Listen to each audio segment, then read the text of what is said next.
and gentlemen, it's your boy. It's John Mike. You know who it is from down at Dynamics Music.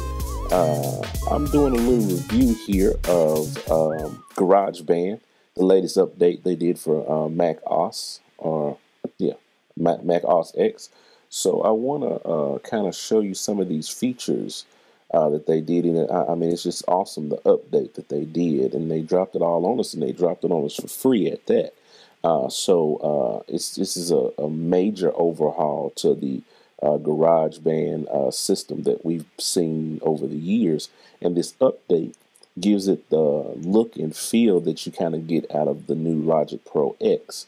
And when I initially saw it, I was kind of like, went into those, kind of like that mode where you kind of like, man, why did they make it look so much like Logic? Why did they pack so much of the Logic features into it, until I actually downloaded it and looked at it for myself and saw that this is basically still a stripped down DAW. That doesn't mean it's not powerful, because it's still more powerful than most of the DAWs that's out there.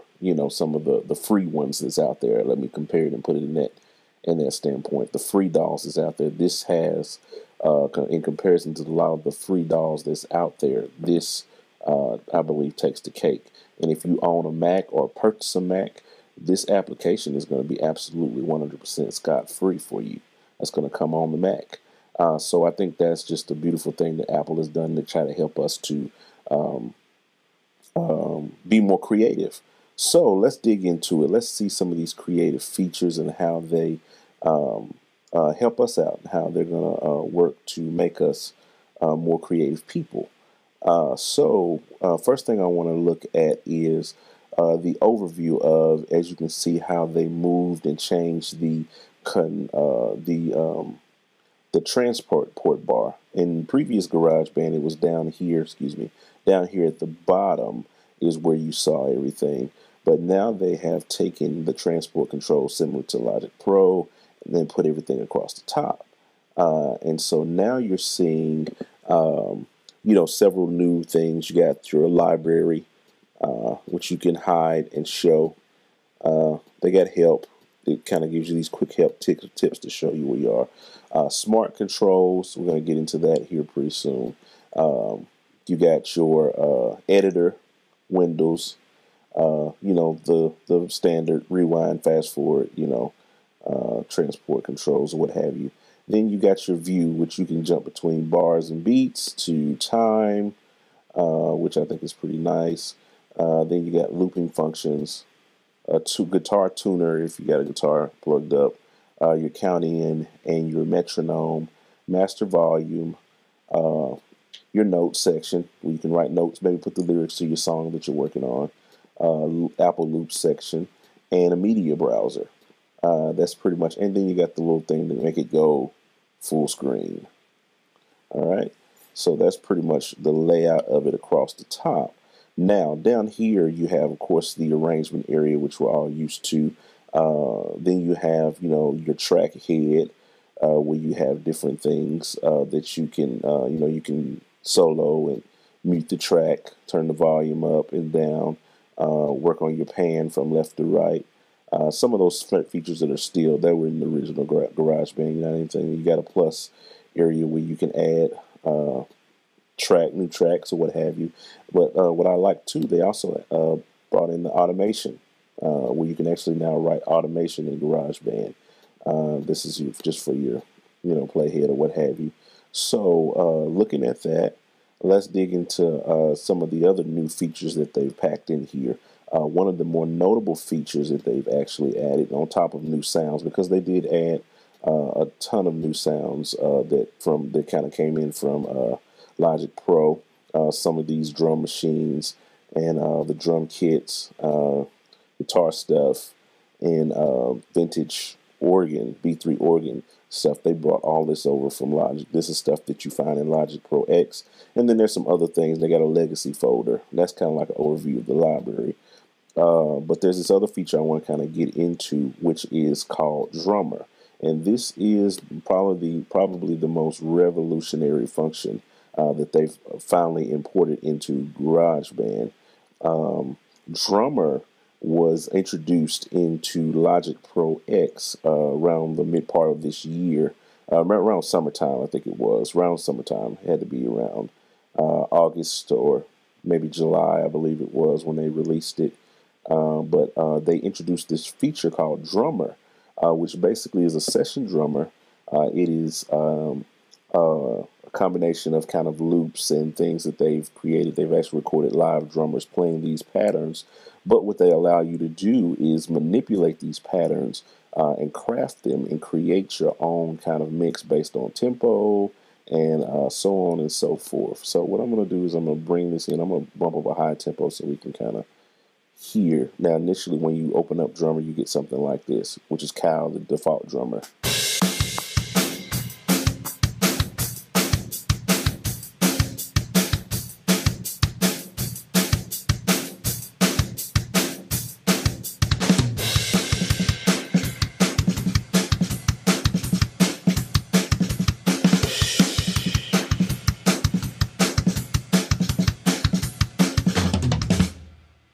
All right, so that's kind of like your overview of Cal, the drummer.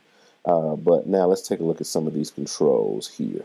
Now, other thing I want to introduce is the looping function that they built. They finally dropped into GarageBand. I think this is similar to what you have in Logic X, and I really like that because I played with GarageBand briefly before this, and I really don't remember seeing this type of looping function in there. I know that you could loop, but it wasn't just the bar set locator type loop that you see in Logic Pro X. But so you have here, down here, some basic controls. Now you have some different presets that you can kind of jump in that kind of give you some things to kind of get started. And let me hide this so we can get some more look at what the drummer can do. You can control the complexity or the simplicity of how he plays, the loudness or the softness, just by moving this little ball around, okay? So say if you want him, let's just solo this first section, which is first region. Let's get something real simple and soft.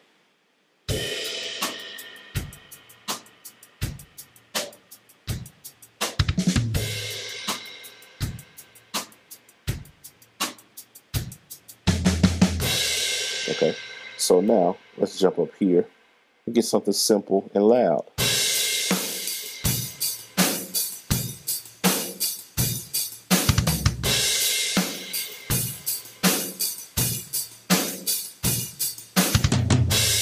Okay, so now let's kind of get something soft and complex.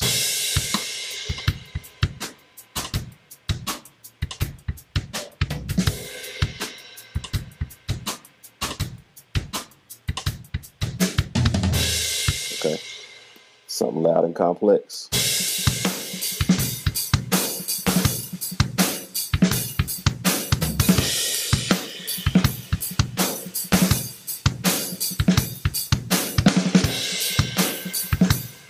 Okay, so now you can kind of get the picture here, and you can kind of go straight in the middle.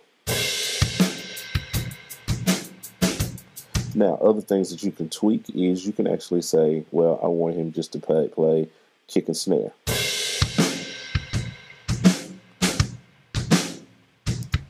I want him to play kick, snare, and hi-hat. I mean, in cymbals.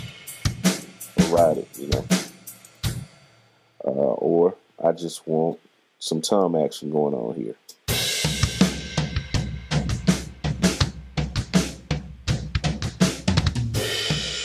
Real nice. Or just bass and hi-hat.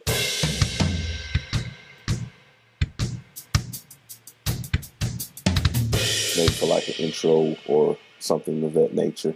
You know, you may want to get something like that going, you know. You can change the pattern of the hi-hat. Listen to this.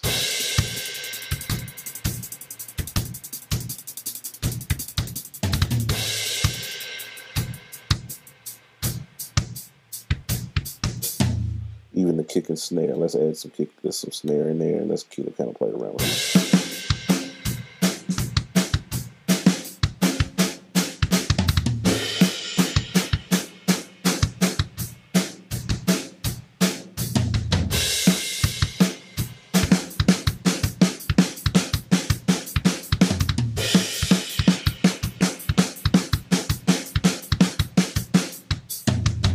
So that's kind of like some different ways. So that's kind of simplicity. Make it a little bit, well, let's see, I'm gonna make it a little bit more complex. And we're gonna kind of see, play around with these fields, because you have a little thing where you can play around with how much filling he actually does. No fill-ins.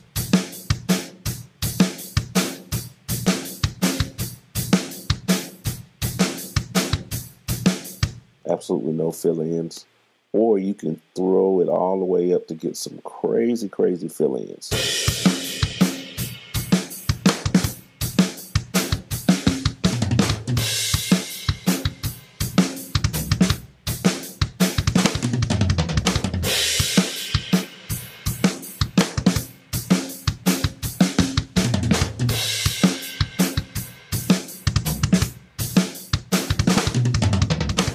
So as you can see here, you have so many variations. Now, the beautiful thing about this is that you can change up drummers, because each drummer is going to have a different drum kit that they play with.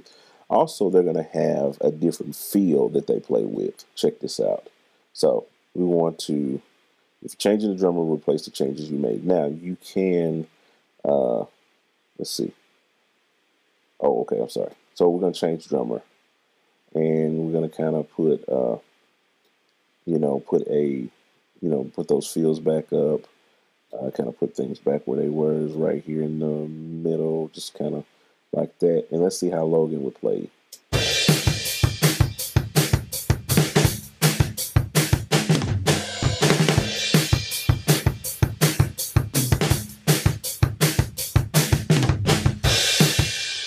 So you got that. I mean, and in the rock section, you got 4 different drummers. You can kind of change the drummers around.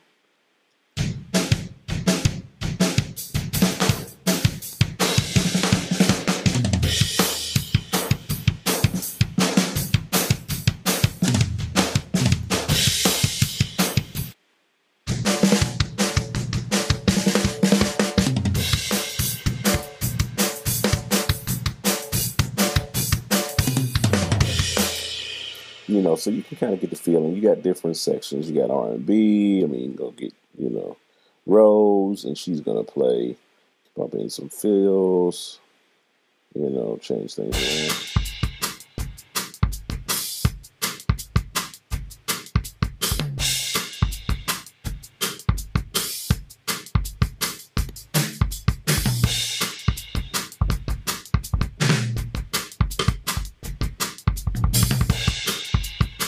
So you kind of get a feel, for what you can do with this, jumping in R&B.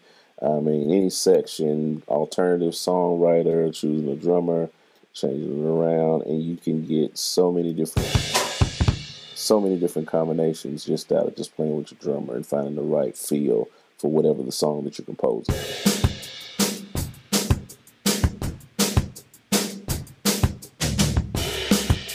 So it's just so many different variations. Now, the other party, let's say you don't like the drum set that he's playing with. Well, no problem. You can jump in here, grab the Brooklyn kit. Right? Or the East Bay.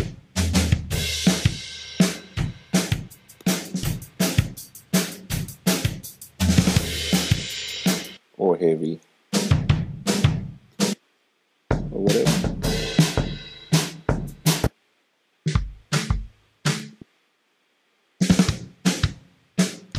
And get whatever feel you want out of your drum kit. So drummer has got to be by far one of the biggest features that they could have ever added to GarageBand, and I think it's going to just set the bar high for just any other DAW that would try to compete with this. It's just so many killer features. Now the other feature that I think is quite awesome that they've added is smart controls, which are controls that vary from instrument to instrument. Now with this one, when you're in the drums, you actually have a mixer where you can kind of mix how much kick, how much snare, you want in there, and kind of do some different things, muting and the toms and compression. This is what I think is really neat. You can add some compression to your drums, some effects, some room noise, some reverb, can kind of control the tone of it. It's just so many little things to play with in shaping and creating your sound inside GarageBand. Now, one thing that they added, what I actually thought was pretty beautiful, was this EQ section, this graphic EQ section, that I think is just awesome. And I wish they had put this into Logic Pro, and I'm not sure why they didn't, but it gives you just so much control over EQ, where you can just kind of just do frequency sweeps to kind of find the sweet spot when you're kind of going in and mixing and trying to get some good EQ maybe on some vocals. Then you can actually select the different bands. You can go and do a bell, change the shape of the EQ you're trying to do, jump in, do a bell, on this, or, do a high shelf or a low shelf or low cut, and kind of play around with that and shape that into the way that you want it to be. And I think now where they have this kind of sort of in the Logic standard EQ that they built into Logic, I just think this is just much more graphic, much more beautiful, a much more accurate representation of what I want to see out of an EQ. And I really wish they would. Hopefully, Apple will check this video out and hear what I got to say, and maybe you guys can help me.